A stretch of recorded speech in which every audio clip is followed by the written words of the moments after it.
Welcome, everyone. We are back for Career Alive 2023. I'm so excited to be here with you, Anna, after some initial technical difficulties. So, really apologize for the delay and having to set up a new event, but we made it happen. So, let's get started. I'm so happy that all of you are here. I'm Theresa, and I guide women in discovering what they're meant to do and empower them to find a fulfilling career. Anna, go ahead and introduce yourself. Hi, I'm Anna. I empower you to advocate for your career well-being. You are your chief career officer and you deserve a healthy work environment. So say hi to us in the chat. Hi! Yes, please go and say hi in the chat. This is how we know that. Oh, hi, Vimia. It's so great to see you. We love that you're here, and it feels so good to see that this is actually working after our Yes. a little bit of a rough start today to this live. But thank you for tuning in. Anyone else, go drop in the chat and say hi, because this is really hi, Pamela. Hi, Melissa. Oh, so good to see you here. This is how we know that you are here and listening in. Otherwise, we cannot know that you're here and joining us. So we love that you're tuning in. Hi, Laura. Hi, Lauren. Oh my God, this is awesome. We love I'm so happy right now. I'm just so excited. I mean, I'm just so excited that we're kicking off Career Alive 2023. We had such a great run with our Career Alive 2022, and we have so many exciting topics planned for you this year. And today we're going to be talking about how to change careers without starting over and without taking a pay cut. And we chose that topic today because we know how many of you wish and want to find a career that's meaningful and exciting and allows you to step in your full potential and pays you for what you're capable of.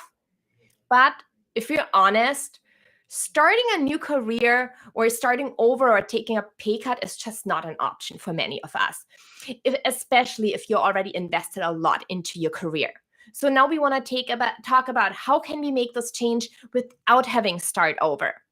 And I want to kick off with Anna, because this is exactly what she did, right? Yeah. So let me tell you a little bit about my last career change, which I went from project management into human resources.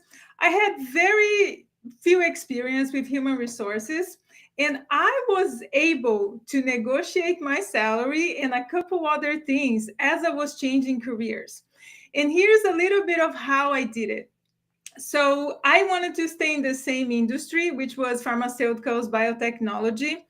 And of course, before I made the big leap of getting into HR, I did a lot of research. And what was involved in that was, first, I wanted to get clear that that was really what I wanted to do, because it's important that you have clarity, right? It's important that you know. And to me, it's like, yeah, this is what I want to do. I read a lot about it, and I spoke to people doing that kind of job.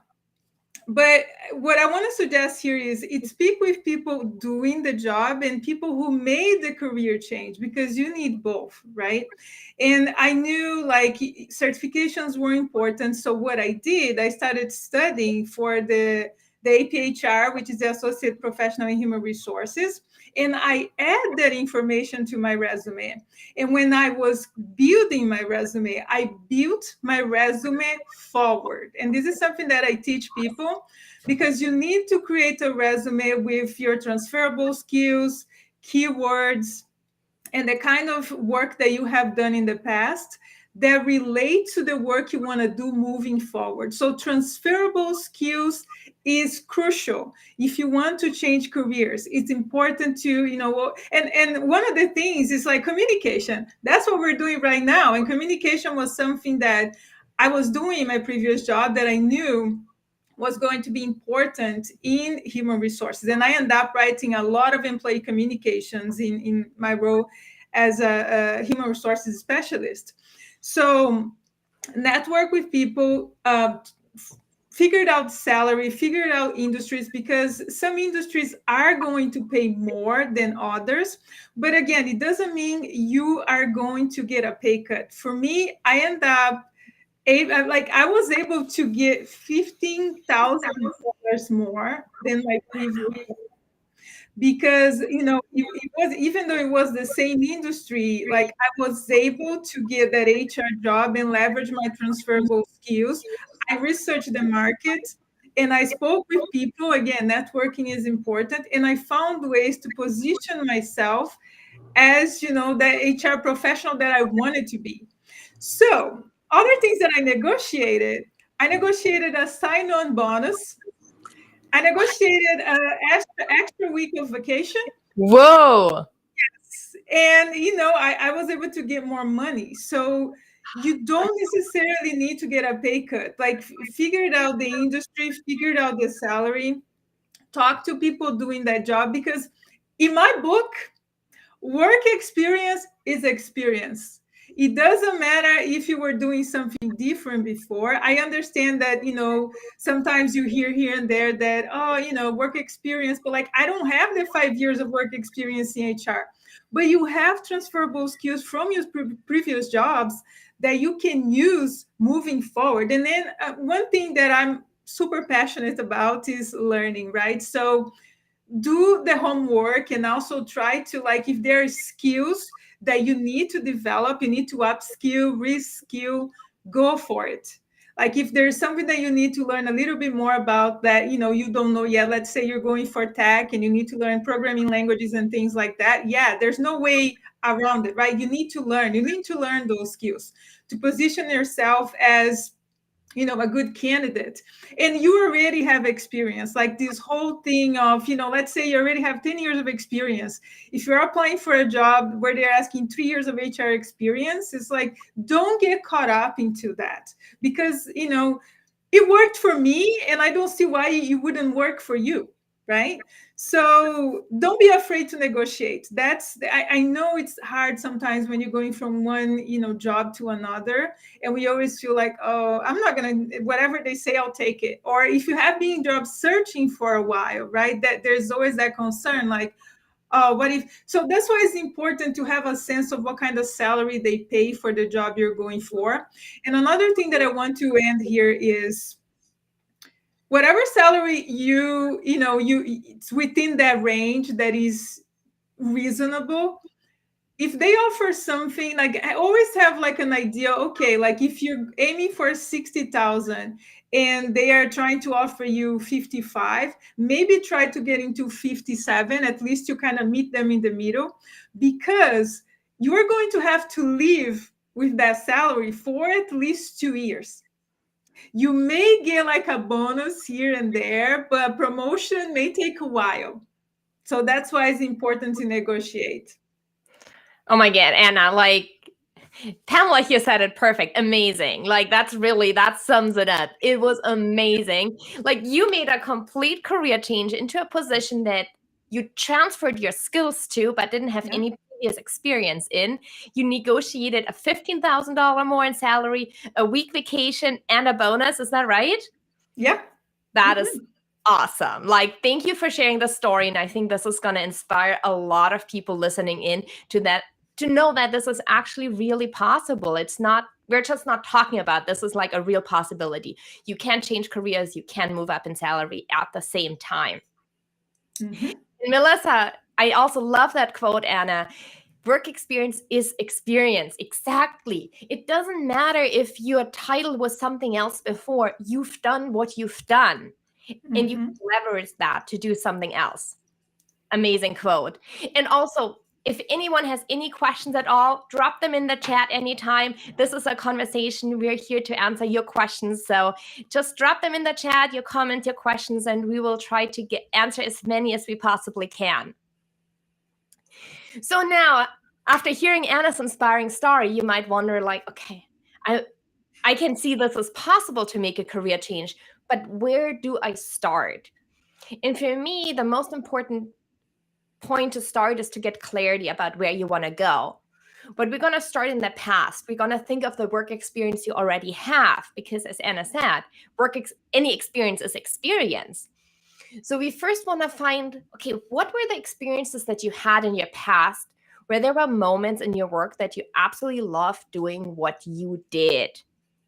Now, I hear from a lot of my clients when I first talk about them about that idea, they're like, I hate my job. There's absolutely nothing I like. And that might be true. But maybe there's something related to work that you love doing. To give you an example, I had a client and she really just hated everything about her job. But then we found this one time when we kept talking about moments that she did light up and came alive. She had that one moment where a coworker of her was thinking about applying for a promotion but felt really uncertain, and she came in and she empowered her co-worker and gave her the confidence and the knowledge and everything she needed to actually take on that next career step. And that was one of the moments, it wasn't in her job description, but that was one of the moments she totally came alive and was so happy. And those are the moments we look for in your past experience, when you just felt like, this is exactly what I want to be doing, and I wish I could do this all day long.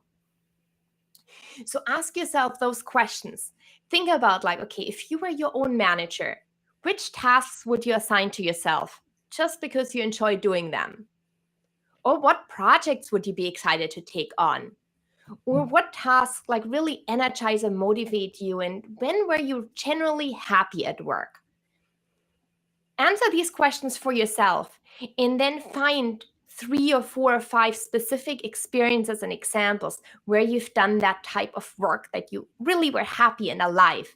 And then find the commonalities. What is it that you did in all of those situations? Was it that you were advising and coaching or mentoring another employee? Or was it that you were having a bunch of data that you were able to make into a organized format and into an organized spreadsheet, and this is what you love doing? Everyone is different. But find what it is, what this piece is for you. And I love Femia's comment here. Clarity is key. Figuring out what I liked and focusing on my strengths helped me discover my love for community. Oh, thanks for sharing that. And in everything Femia does, this is so clear. Like, she just shines in her work. Yes, I agree. That's why we love her. Yes. So now you figured out, okay, this is this piece that I loved in my past work. Let's take the example of mentoring. This is the one piece that I always loved and that it makes me come alive. Now, when you start to look for new career opportunities, I really like using Indeed as a job search engine, because you can search by keywords and not just by job titles. So now you can type in the keywords that you like, that you discovered in the first step, and type them in. So you can type in mentoring, coaching, employee development, training, development. Type in the words like your brilliance, what you love doing. Type those keywords in and then see what comes up. And then the next step is to really read through these job descriptions and find the ones where more than half, or about 2/3 or more, fall within the area that you really want to focus on in your career. And those are the job titles you want to note down and keep going in your research till you have at least 5 job titles listed. That is a huge piece of your job search, because a lot of people are lost. Like, what job title should I look for? I tell them, don't look for job titles in the beginning. Start with keywords of what you truly want to do, and then learn what keywords are going to show up for you, or what keywords show up, and then you can go move on to job titles. And then the third step, so first we figured out what it is you truly want to do. Number 2, how do we found out how we find job titles that align with what we really want to do. Step 3 is you have to tell your story in a way that it makes sense. You have to connect all these dots so that when you position yourself like Ana did in her career change, that it makes sense for a future employer to hire you. So if you go back to the example of training, development, coaching, mentoring, pick out all these examples in your career history where you successfully did that. And then tell a coherent story of like, okay, this is my area of brilliance. Here are the examples when I've successfully done that in the past. Here are my accomplishments and results. And this is why I'm going to be the best candidate for the role that's open here. And that is going to come together as your personal brand story. When you phrase your story that way, you can make a successful career change. Right, Ana? Yes, absolutely. Absolutely. Yeah. And I do you have anything else No, go ahead. Take it. Okay, so Again, if anyone has questions, drop them in the yeah, chat. feel free to ask any questions you want. So I want to touch base again on networking and salary. So this is one thing about networking that I highly recommend. It's something that I've done in the past.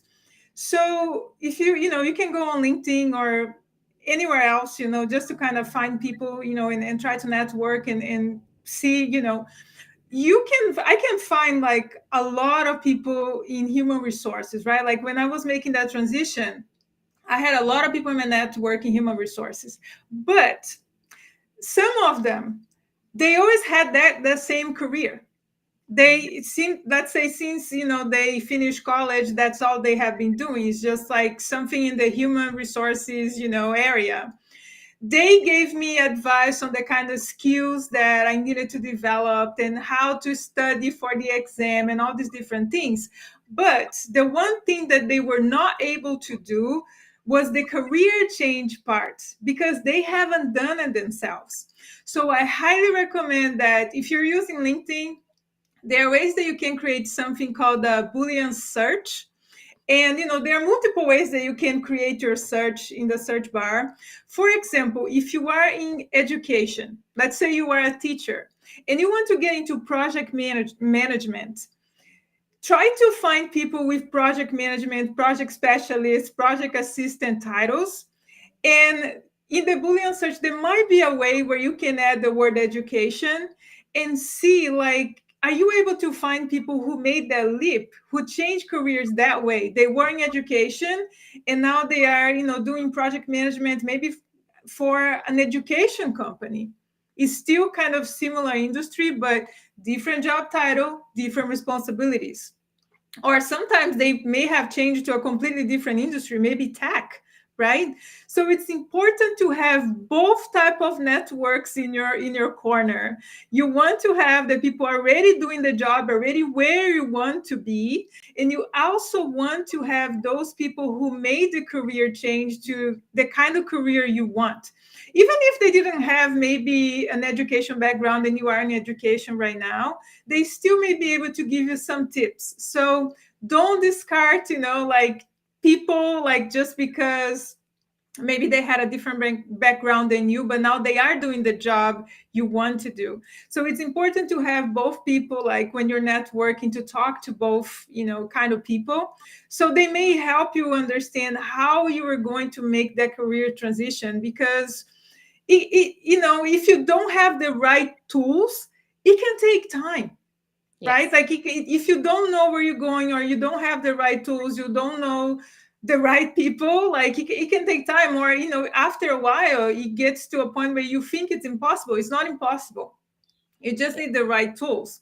The other thing is going back to salary, right? Before we go there, Anna, I just absolutely love how you talked about the search in LinkedIn, and I thought we can do a quick screen share and show how that actually looks looks like on LinkedIn, if you don't mind me jumping in.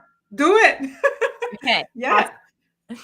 So here's my LinkedIn. So in order to do the search that Anna was talking about, where you start is you type into the search bar here, and you can just put your cursor in there, hit enter, and then you get to the search function in LinkedIn. Now we're gonna search by people. So we're gonna type in people, check people. And then we can search by current company. So if you want to have someone who made if you're looking for big companies, this could be someone who made a change from Google to, and then under all filters, you can say like, okay, who made a switch from Microsoft to Google? So past company, you would check Microsoft. Current company, you check Google. But you can also, this is mostly for the really big companies where this is helpful. But you can also type in here under the search bar education, like Anna was saying in her example. And then we're still going to search for people. And then in my current company, I'm going to type in my top companies. So let's say I'm looking for someone who made the switch from education to, throw me a company. Let's go with one of the big ones. Let's go with Amazon. Okay, So now I see people who have education, the keyword in their profile, and are now currently working at Amazon. So this is to illustrate what Anna was saying and how powerful LinkedIn is in finding people who do really what you want to be doing. Yeah, this is actually easier than the Boolean search, because Boolean search you have to add like, a bunch of like different things. So yeah, this is easier. So yeah, as you can see, like when I look at the first profile there, it was somebody in human resources that had the education in their profile. So yeah, like this is kind of how you find people. You just have to find people who made the career change, and there are also people who are already in that path, how they can help you, like show interest, show that you want to develop your career, you want to make the leap, and most people are willing to help. It's more like how you approach them, right? Yes. So the other thing I want to talk about is salary, because as I already mentioned, so it's important that you have a sense of about, like, you have an understanding of salary based on industry, maybe your location, and all these different things, because that, in industry too, right? Because some industries like tech, finance, they may pay more than retail, for example, right? Like the same HR job in both industries are going to have very different salaries. So it's important that you have a sense, because if a company comes back and they have an offer and it's not really what you wanted, or based on your skills and experience, you believe you are, you want to make six figures, but that's not within what they pay for your location and industry and all of that. So it's important that you are aware. And then when you negotiate, like, try to meet them in the middle and have a walkaway rate. Because like I was saying, you are not going to increase your salary anytime soon. Try, different things that you can negotiate. Like I was saying, I was able to get an additional week of vacation in my last job. I was able to get a sign-on bonus, and I negotiated the sign-on bonus because the health benefits were too expensive. So I kind of wanted, at least in the first year, to have a little buffer there for me. And the salary, like, I asked for something and then they offer something else, and then I told them, let's meet in the middle. So it's important to be aware of salary so you can negotiate. And if you can negotiate salary but it's still a decent salary and above the other salary that you had, try to negotiate something else. Like, it's there, like, let's say you want to go back to school, can they offer you some sort of career development help? Or you want to take a certification, are they able to help you pay for that? Because some certifications can be thousands of dollars, right? So just find ways to negotiate other things. If they are really hard on the salary and they don't want to offer anything else, try to negotiate other things. Maybe you want to work from home or just show up in the office twice a week. Maybe that's something that you can negotiate, right? So I think it's important to think about salary, but also the different things that you can negotiate. Love that, Anna. There's so much power in negotiating a salary. And it's not because you're changing career that you cannot do that. It's quite the opposite. You know what you're good at. You have the skills they need, and you're going to be able to make an impact. And that deserves a pay increase. Yeah. Absolutely love that. Again, if anyone has questions, please drop them into the chat today. And so if you liked our LinkedIn Live today and you're wondering, like, oh my God, yes, this sounds like it's possible to make a career change, but is that right for me? And where do I start? I did develop a quiz that's going to be super helpful and for you to figure this out. And if you visit my website, let me drop in right here. It's careerbloomcoaching.com/quiz. And it's about, should I change careers? It's super short. It's only less than 2 minutes. And you're going to get an answer of, is it the right time for you to make a career change? And if so, do you need a new position, a new industry? What is that change that you need? And then you're going to get personal action steps of how to get started to make that happen. So highly encourage anyone thinking about a career change to stop by here, take this quick quiz, and you instantly get your results. And let me stop the screen share here. And if there are no more questions, then maybe Anna, do you want to let everyone else know what we're going to be talking about next month? Yeah, so next month we are going to be talking about how your work environment affects your well-being. It's something that I'm very passionate about, and it's something that I speak about, and I help people try to find, healthier work environments. And just, since we're talking about career change here, sometimes you need a change, but you don't need a 360 type of change, right? Sometimes you need a new work environment. Sometimes all you need is just to make some tweaks, some changes here and there. Right. And, maybe you can be in the same kind of industry, like, that's kind of how I switch careers, and do a job that is somewhat similar, but not quite, but you need the guidance, because it's hard sometimes to do all of this alone. And yeah, that quiz is amazing. Please take it. And it's there, it's free. Just go for it. And yeah, I highly recommend. Thank you, Anna. All right, so we're gonna be back on March 30th. We're gonna definitely post the event in advance. We're gonna be prepared. No more technical issues next time. And then in March, we're so excited to hopefully see all of you back. Thank you everyone for tuning in.